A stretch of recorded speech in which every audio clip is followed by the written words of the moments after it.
Greetings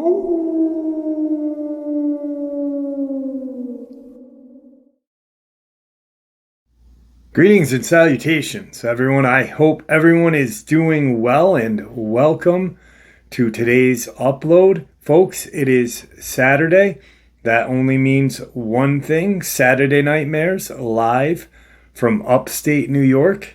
That is our live stream, 12 a.m. Eastern Standard Time. We have a lot of fun sharing experiences, theories. The community chat is truly amazing. The friends and just camaraderie is amazing. I hope to see you guys at this live. We really do have a lot of fun and just some absolutely intense experiences are shared.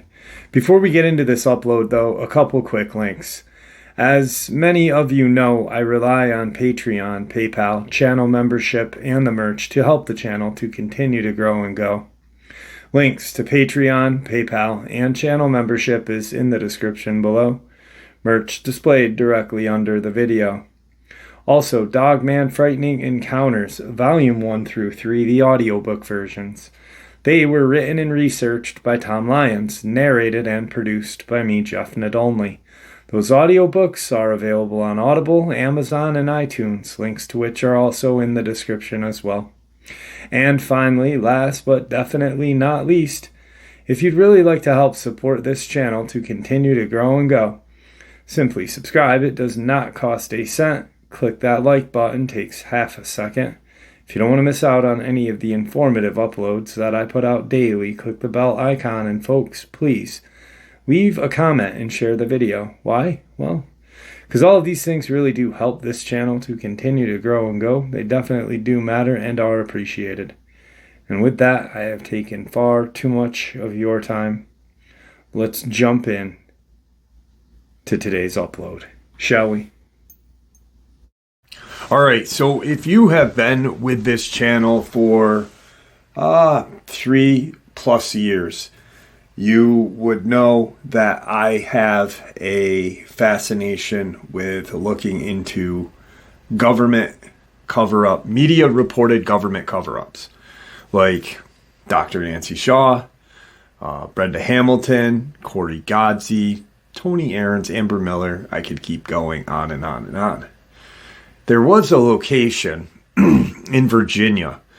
Now, a area of the size of a very small county called Tazewell County in Virginia. There was multiple deaths, multiple disappearances in a 2-year period of time. It was so much so that they ended up having to send state police, Tazewell County sheriffs into Tazewell and the surrounding areas like Mercer, West Virginia, and McDowell County, West Virginia, to look at these. There's caves. There's all these cave systems that are in these little communities. Now, I really dove deep, and ended up recording a police officer telling us that on a recovery of a body for Richard Timothy Honecker, they had searched the area a year before. The guy had went missing. And they searched the area 1 year prior, the exact same area. And a year later, they find his body in a culvert tunnel, torn apart and stuffed in this culvert.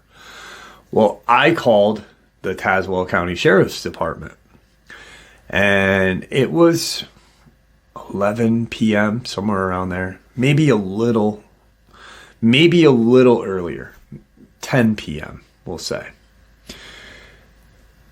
The deputy that I was speaking to that answered the phone, I said, "My name is Jeff Nadolny. I'm an independent journalist, and I'm just asking about the Richard Timothy Honecker case if you could tell us about the body in the culvert in that tunnel. And he said, which one? Crazy thing, media never broke that story that there was another body in that culvert tunnel. So that whole area, to me, was a hotbed of government goings on and Dogman, Bigfoot experiences, attacks, and so on. Now, Sunday evening, I had the opportunity of talking to a sheriff's deputy from Wyoming County, West Virginia, which just sits right above McDowell in Mercer County, West Virginia. And it's a hop, skip, and a jump away from Tazewell. And everything that this deputy told me, I hadn't Google mapped the location when we were talking, because he had sprung the call up on me. It was he wanted to get it done. He wanted to get it done at a certain time and this and that. And I was busy myself, but I said, you know what? I'll just take the call, and I won't be in my studio, but I'll still take the call and talk to him because it's important. So when I get home and I Google map the location of his experience, everything that he said made so much more sense. And for me to say it made sense after you hear the insanity in his experience, is pretty insane as well. So, a gentleman named Ray, who's a Wyoming County, West Virginia Sheriff Deputy. And June of 2014, there had been 2 teenage boys that had gone missing. They were from Mullins, which is a kind of a little village in Wyoming County. So I guess their last known location was in an area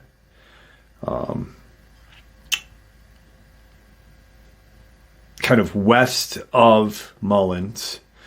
Last known location was an area it was close to Cabin Creek, a campsite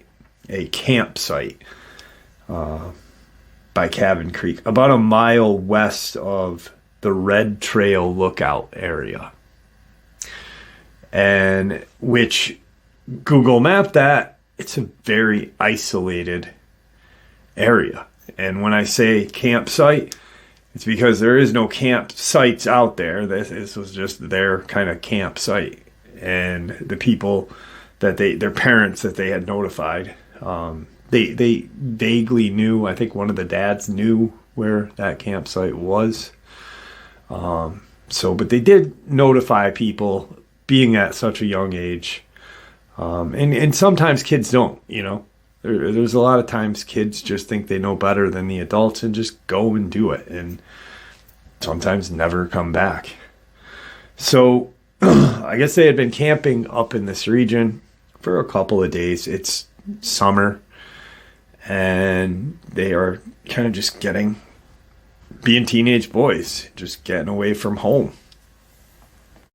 Now, they end up finding the campsite, and there is no evidence of them being there for at least 24 hours. Their fire pit was cool.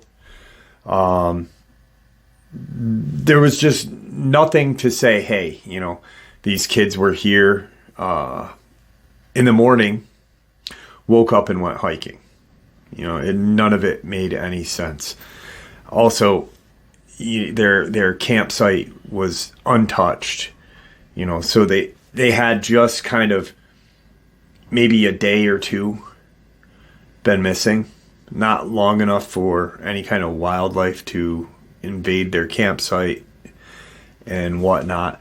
So they do find the campsite, and they start to look at this now as, instead of, because at first they immediately think two 16-year-old boys, we're going to go with our gut. You know, what do 16-year-old boys, what are they into? And, you know, he said, we were told, you know, right from the very beginning that, you know, this may be a case of these kids just went to party and, you know, something happened. They got lost in the woods, or maybe they were out there to buy drugs, meet somebody, this and that. They were kind of given bad information about these two boys, because both kids were very good in school, great, their parents, great kids, you know, nothing out of the ordinary for whoever passed it down to the deputies and the search and rescue teams to say, you know, maybe they're drug addicts and this and that. The government loves to do that. And when I say government, I mean county, state, right down to, you know, the smallest of, and that would be like village, town government, and obviously the feds. So they like to confuse us and fill in a lot of, well, not fill in a lot of gaps, leave a bunch of gaps kind of wide open, so we as the public can think about the cases and fill in our own gaps, like with Tony Aaron's Amber Miller, you know, where they said, or Christopher Whiteley down in Lipin, Texas, you know, those three kids, and I will say kids because they're a hell of a lot younger than me when they passed away.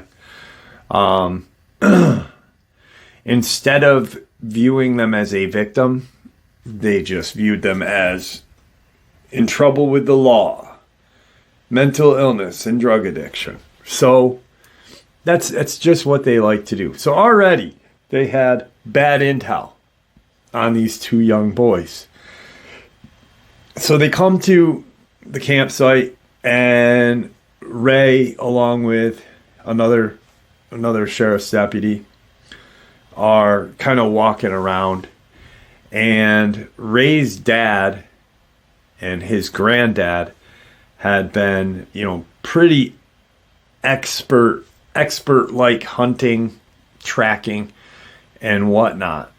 So Ray was pretty good at tracking and looking for clues of movement in the woods.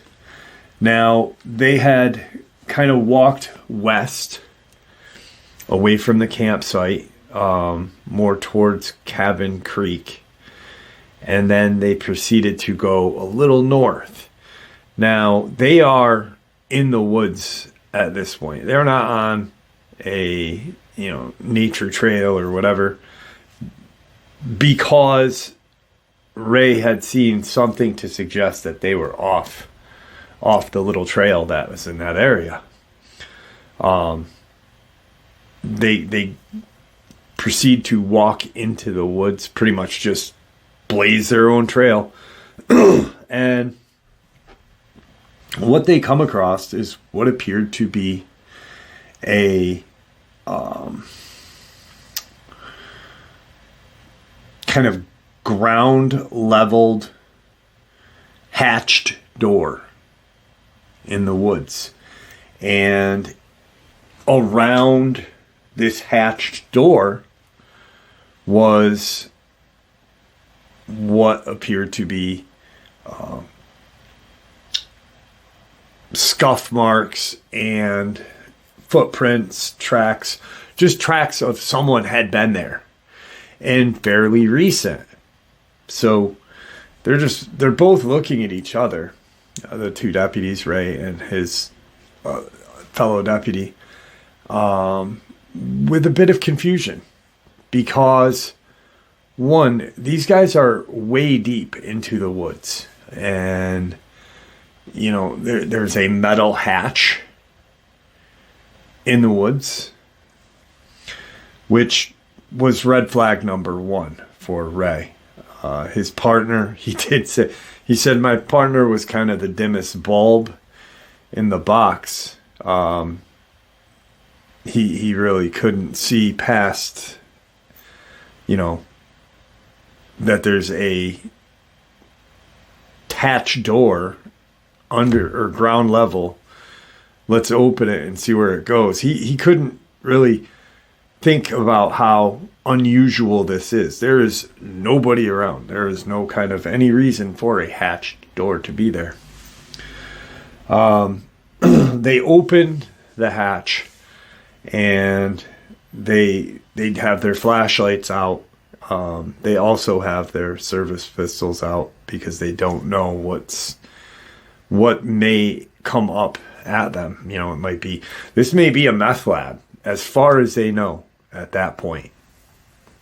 So they open this hatch, flashlights on, service pistols drawn, and what they see is this at least 20-foot metal ladder that is anchored into a cinder block wall that goes down at least 20 feet, pitch black. And Ray looks at the fellow deputy that is with him. Ray asked to leave him anonymous. He shared his real name with me, the other deputy. Ray does not care if he gets in any kind of trouble because this has bothered him and he questions it periodically to this day. So because of how strange what you are going to hear next is, we're talking miles in the middle of nowhere. There is just like service roads and trails. What they are seeing is a cinder block, metal hatched door, cinder block kind of drop down with an anchored metal or cast iron ladder. And Ray looks at the other deputy and says, "That's really freaking weird." They're both looking around like there's just woods and kind of little mountains all around them. Nothing of any kind of where the hell did this come from? So they then decide we got to go down. What if the two boys are down there? Obviously, that's what they're thinking because of the scuff marks and kick marks that are around this. It does look like someone had just either came out or went in. They decide they take their descent and they go into this tunnel, and it is about 20 feet down.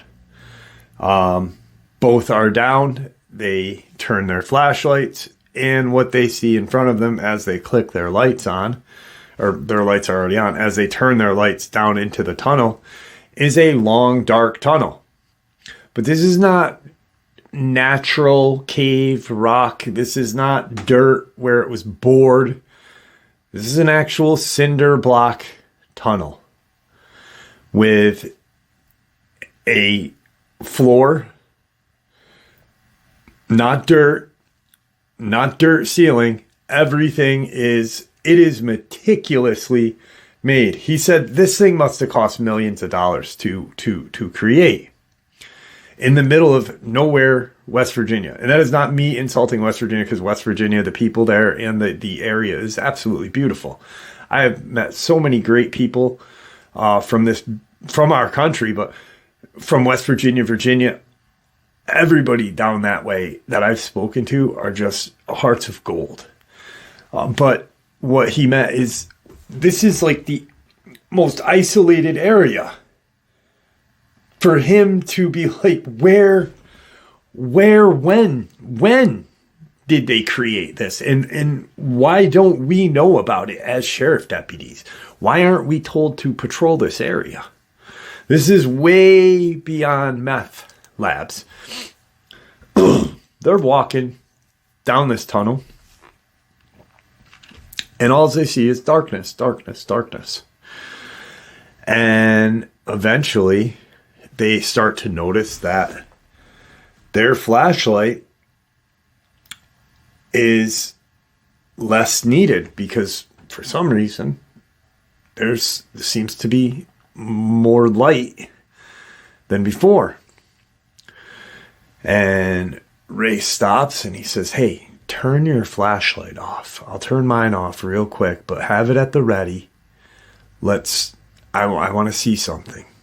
And they both stop and they turn their flashlights off, and not very far ahead of them, they can see that there is lights. And he's like, "What the hell?" Both are, "What the hell? Where are we? What is this?" You know? And they turn their lights on and they proceed to walk. When they get to probably 100, 150 feet from where they had just stopped and turned their lights off, they get to where the first kind of electrical outlet or where a light fixture is. And there is no electricity out here. You know, like this makes absolutely no sense to both of these deputies. They yell out both these boys' names. And because now there are lights on, they're not just in this dank, dark tunnel. Maybe these two kids found this hatch and, you know, proceeded to walk. Maybe they found a set of switches to turn some lights on. We got to figure out where this goes. Now, they have been down in this tunnel for about a half an hour to 45 minutes. And it is deep. You know, they feel like an incline has gone on. And the walls, they can walk side by side. But they're not as wide as a vehicle, but it's a pretty wide wall, from wall to wall. Now, as they are walking, they don't realize how long they've been down here for, and two, that they have not heard their radio. They do realize that we lost radio contact when Ray tries to radio in, "Hey, you know, we found this tunnel system. We're making our way in. We think the boys may be down here. You want to send some backup down here to help us search the area just in case." This and that. And that's when Ray realizes, well, shit, we're kind of SOL on the radio. Let's go a little further. Now, if there was not a loss in radio contact, they would have known that they found these two teenage boys, about 2 miles west of this entrance. They had been hiking. They had been hanging out, just doing nothing. They had gotten lost from their campsite and couldn't find their way back to their campsite. That's why it looked like nobody was there, because nobody had been there. They had gotten lost. And judging from the area and everything that Ray said, I can see where 2 16-year-old boys would get lost. You know, they're not skillful yet in tracking and hiking and compass using and this and that, GPS, you know, whatever. These kids were not skilled. They are found, but if the thing is And he says this: I wish I had realized we lost radio contact, because I would have figured something out. I would have had this other deputy wait at the end of the tunnel and stand there with the radio getting updates. So what they see next and what occurs next is not a coincidence. I believe they were meant to see all of this. They had traveled at least about a half a mile. And he kind of calculated that if that entrance and that ladder was about 20 feet, with the angle of the floor and how it went down, mind you, the ceiling didn't change in height, just the angle of the floor going this way. So each step they took, they were going deeper and deeper underground. They were probably 50 feet underground, on top of being surrounded by cinder block concrete, and in essentially a freaking long ass tunnel to what looked and appeared to be a bunker. Why is there a bunker out here? So they proceed to hike or walk in, and they start to hear kind of this squeal or screech of a noise. It's not human. It's not even a living sound. It's more or less like a mechanical or something completely out of the ordinary. It just, whatever it was not human nor animal. So they stop and kind of post up for a minute and listen. And they kick off a couple of ideas of, what do you think it is? Do you think someone's down here and this is their lab? Is it some rich millionaire? Is it the government? Because none of this is making sense. Whoever built this spent quite a bit of money, one, to build, but two, to keep it hidden from the public and police. So they post up, they stop, they hear the noise, and it's not a consecutive long drawn out noise. It's like a kind of like a screech or a squeal of some sort of non-life form noise, so a door, a squeaky door, or some sort of something. He could not figure out what it was, especially after what occurs. They step forward and they realize that they can't go any further because there's a wall and there is almost a 90-degree angle. Of the tunnel continues at a 90-degree angle, and they both stop right there. And if whatever is there, they don't know if it's a room or if it's more of a hallway or what they are going to see. All they know is there is light coming from there. There was a very strange noise that occurred twice, but non-drawn out and not created by a life. They both look at each other, and he says, on three. On three, what we'll do is we will both enter into that angle, that next set of the tunnel, or if it's a room.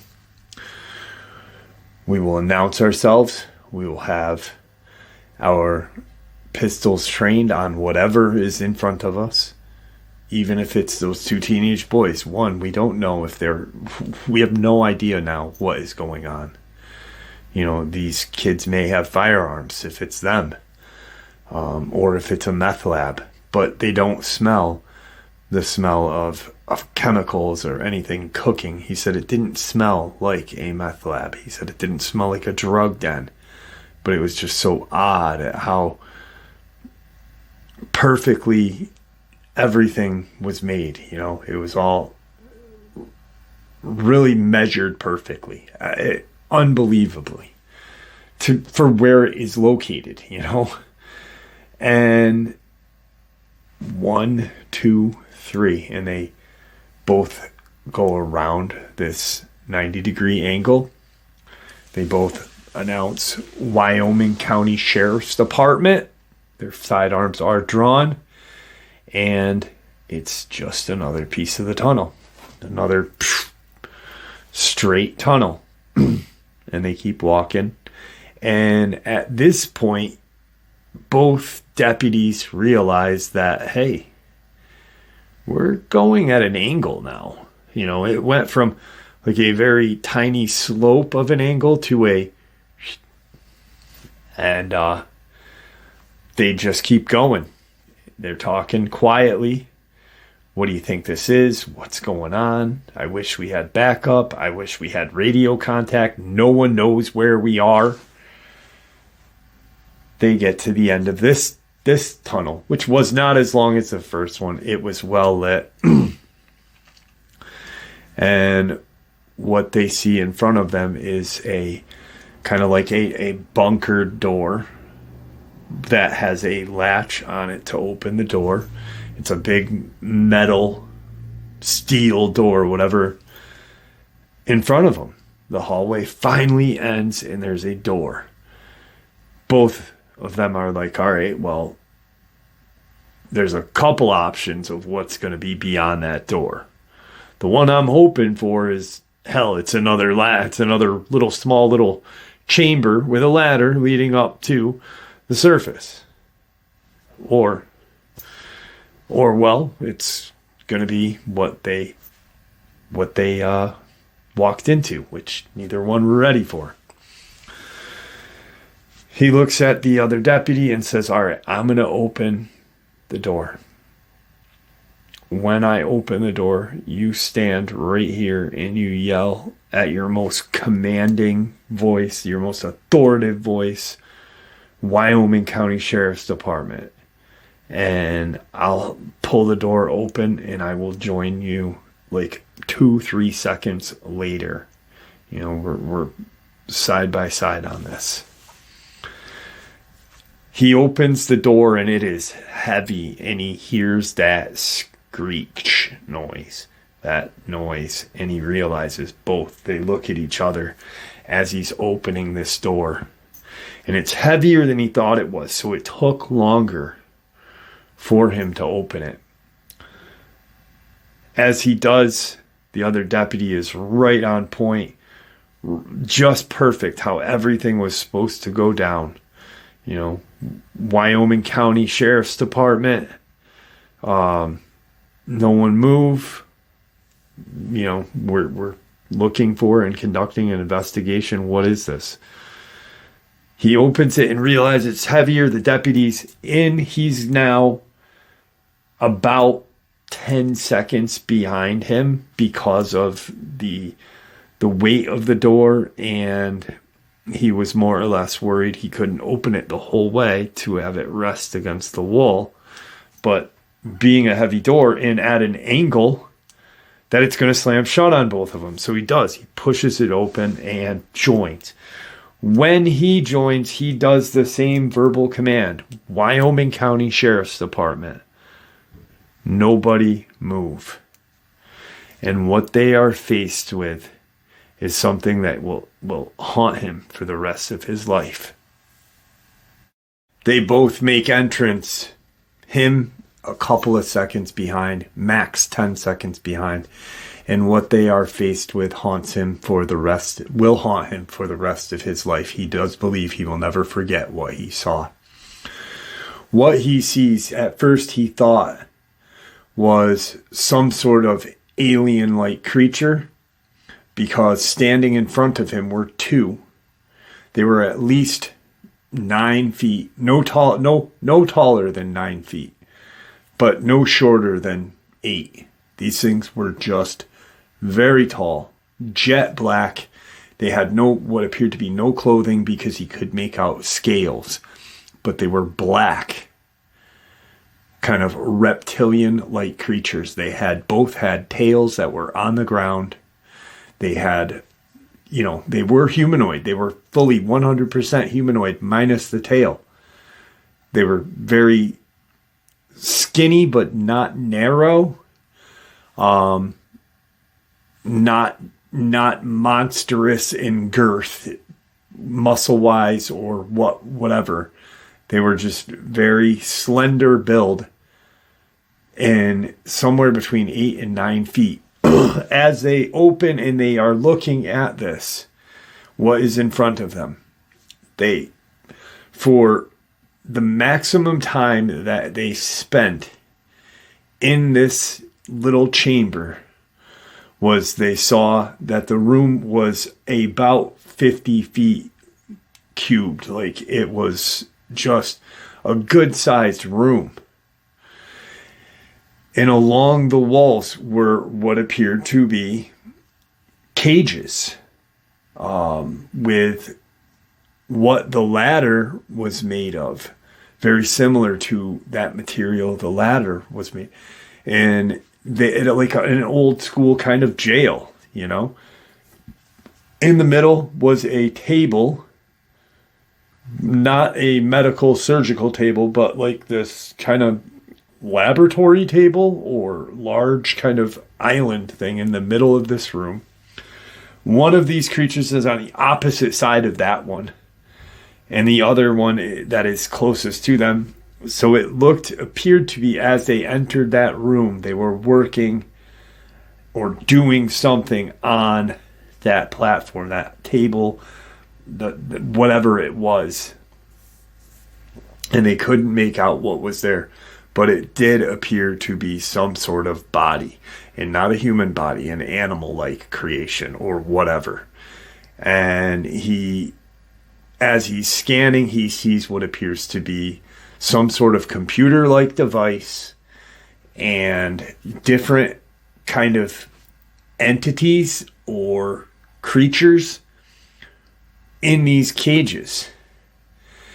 Now, he's getting the whole kind of glimpse of this as his partner is standing right next to him, and he's screaming out, he's repeating Wyoming County Sheriff's Department, and he's almost like a broken record, he's in shock, and he just keeps repeating that same Wyoming County Sheriff's Department. As he's repeating this, the creature closest to them turns totally to face both. That's when he gets a view of what this creature, that it is not wearing an outfit or some sort of suit, because he does now see that the tail matches the color of its body that they are looking at, and there are scales, and it has almost a kind of snout, but not really a snout of a lizard. There are 2 holes where its nasal cavity would be. Very large, yellowish, reptilian-like eyes. And it opens its mouth, and there are just rows of needle-like teeth, like very similar to that of a snake. It lets out this ungodly, terrifying shriek, and he to this day said, "I am so glad that everything went down the way it did, because I was in shock, my partner was in shock, but when that thing let out that hiss or whatever that was, some sort of get the hell out of here, my partner mag dumped on this thing, just repetitive shot after shot after shot after shot until he's click, click, click, click, click, click, click. And he's just 5 or 6 times emptied freaking magazine clicking. And it's on the ground. It's dead. Clearly it's dead. And there is this ooze coming from it. The color of the liquid that was coming from this thing's body was a white color. It was a white milky substance. He grabs his partner and pulls him back to get a side of him, and he's back now to where he's trying to push the door shut with one arm and pull his partner back, or the other deputy, not partner, but the other deputy that was with him. And this door is solid. Like it took him all his might to open the damn thing. It's taking all his might to close it, and he's only using one hand, and it's not budging real good. He gets behind and keeps pushing, and he looks in as he's closing the door, and he hears that squeal again. And this thing standing, the one that he didn't shoot, had jumped up on the table thing, and it looked like it was coming across this table-like island in the middle of this room. And he remembers looking, because he said, you know how your brain, when you are scared or you're full of adrenaline and everything seems like it's moving so fast around you, but your brain still has time to take everything in. He said, I remembered about whatever was lying on the table, and sure as shit, this black reptilian-like creature is just standing on this, what he could see, maybe 4 foot long, brownish in color, brown fur in color, like creature. And it was dead because how this thing jumped and landed on it. It really just, if it wasn't dead, it was hurt, because it got smushed when this thing landed. He said it must have weighed 600-700 pounds. And he looked at the other deputy and said, help me. And they push the door. They finally get the door closed.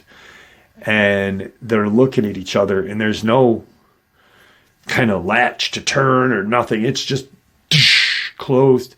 The handle to open it was, as he described, the old kind of refrigerator door that had like a handle that you pulled, an actual handle that opened it, instead of what we have nowadays where it's closed with like a suction. This had that kind of handle. That's the kind of door this was, but not for a refrigerator, for an obvious chamber of terror. They closed this door, and they kind of push on it and rest there for a couple of seconds. The deputy goes, holy shit, like, what was that? What the hell was that? And they just take off running. Ray says, we got to get the fuck out of here. Let's go now. And they start running. They are in this lighted part of the area. They get to the L, and they start running more down this is the longest part of the hallway, and it is long. As they are running through the hall on the first part to where that chamber-like door was, they could feel the burn in their legs, because they're running uphill now. Instead of going deep down, they are now running, and they get to that intersection there, and they start running more. And they can see what they are coming into now, because as they were going initially into this tunnel-like system, there was no lights. It was all black in front of them. until a certain distance away, and then there was mild, not bright lights, but then it got brighter as they went. And he fumbles around to get his flashlight. He's got his flashlight. He's got his service pistol in his hand. His partner is on the move, putting a new magazine in as they're running. And they get to almost where the darkness begins. They can see that nothing in front of them is lit up. The lights aren't like how they were. It's almost like the lights are gradually dimming and it's pitch black at that point. They're running through the pitch black. When they get to that point where the lights are dimmed and then it's dark, they hear that screech, that squeal of that door, whatever noise that door is making, they hear it. And they just keep running. They both have their flashlights out, their service pistols are drawn, and they are running, hauling ass.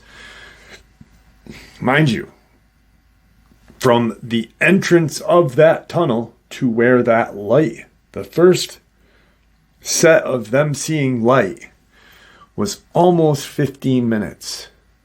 They had been underground in this long-ass tunnel to where they came to a chamber, and there's no telling how further it went. It might have gone even further than that because he didn't get a whole clear look. There might have been doors. It might have just branched off, he said.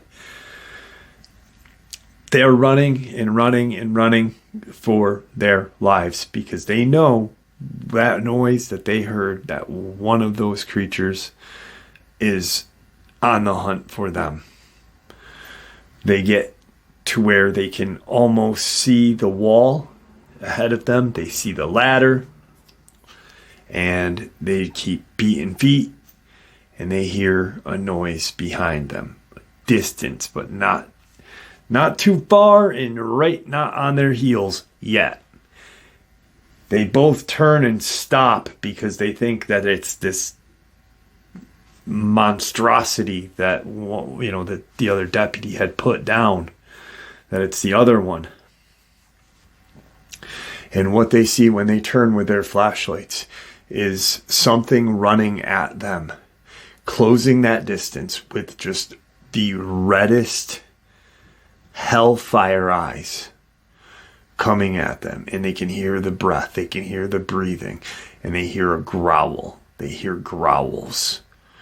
And they just keep running. They turn around and he says, keep fucking running. Keep running and don't stop. When you hit that ladder, just go right up it. I'll be right behind you. But I've got, I'll stand point when you get up there. But don't freaking dawdle. Get up that goddamn ladder because I don't know what's behind us. They're getting there and bam, they get to it was like time, from that ladder to where the lights was 15 minutes. It was almost like that time was cut in half from that point on to also the rest of the lights that were behind them, that faint light from the hallways was now pitch black. So whatever that creature was and whatever is tailing them, one of them had turned the lights off. They go up the ladder. Boom. He's on the ladder. He's just getting to the ladder. The other deputy's like wrestling and pushing on the door. And he's on the ladder and he looks and he sees what he only described as his first initial thought was a hellhound. He said it was this jet black, humongous, wide at the shoulders, so broad from shoulder to shoulder as it's running quadruped, at least 8 to 9 feet in length, not counting the tail. And it just stands up And as it stands up, he hears this beautiful noise of that hatch opening. And its light is hitting down now. The other deputy gets out, he climbs up, and he's looking, and this thing is bipedally walking towards the ladder. And he gets out and kind of sits cocked back like this, because when he got out, he didn't immediately stand up. He was going to shut and lock that door. As he did, he started to shoot at this other creature that's coming at them. And he said that when his partner shot the black reptilian-like creature, there was no noise made when the bullets made impact, except thump, thump, thump, it hitting. That creature did not make a noise. When he's shooting this canine-like monstrosity, and it's running at them still, and now it's walking, and he shoots it, there is a distinct noise of pain. Like each round hit it, and it let out this like oomph of, a menacing pain. His partner rushes over, and they both slam that door down and lock it. And as they get up, he gets up, and it hits the hatched door. Wham! And about the third hatched door hit, he gets the radio is back. We located the boys. Everything is A-okay. Hey, where are you two? What is going on with you two? Let me know. Just unbelievably insane. Boys safe. They're sitting there and they're looking at each other like, what the fuck did we just stumble into? They've got about another hour hike through the woods to get back to the camp and then to their vehicles. And they proceed, but they mark the pathway that they're taking to get back to this tunnel system. They get out and they meet up with other deputies and the sheriff. The sheriff's informed of, what just happened. Ray is asking questions out like, what the hell was that? You should see how,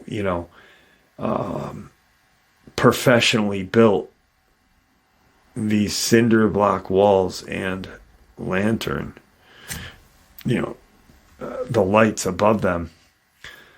Whatever this was like not human. It was human made, but how was there electricity? And he's pushing this like, what? You don't know what we saw. You don't know. Like, how the hell did they get that many cinder blocks down here? How did they do this? How did they do that? Have you ever heard of anything in that area? Have you ever? And the sheriff's like, I don't even know what you're talking about. We got to get back to there. And the partner is questioned and such. And for some reason, they are told not to go back, that the military that they used, it was a military installation at one point, that the military will be back. They're notified, and they will take care of whatever is down there. But, it's probably a meth lab. You probably saw a meth lab. That's, or some good old boys, doing whatever, like a fucking moonshine sill. And he's like, this isn't what we saw. And these were not hillbillies. These were not meth heads. What we saw was what I'm telling you. And they're both ordered to shut up, stop talking. Do you want this in your jacket? Are you going to be do you need a vacation?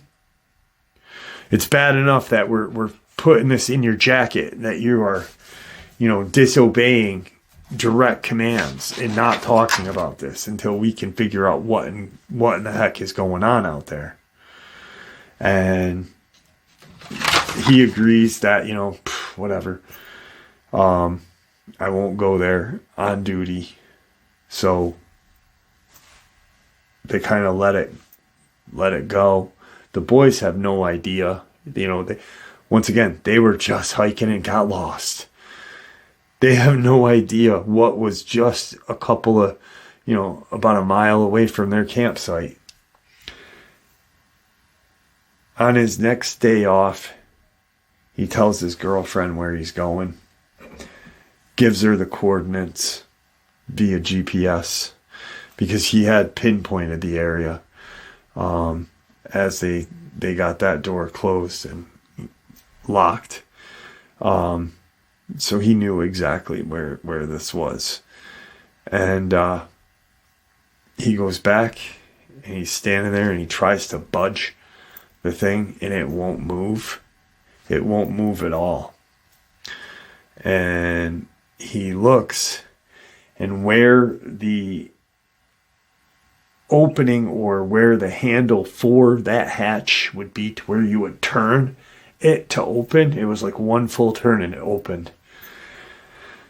There was beads of welding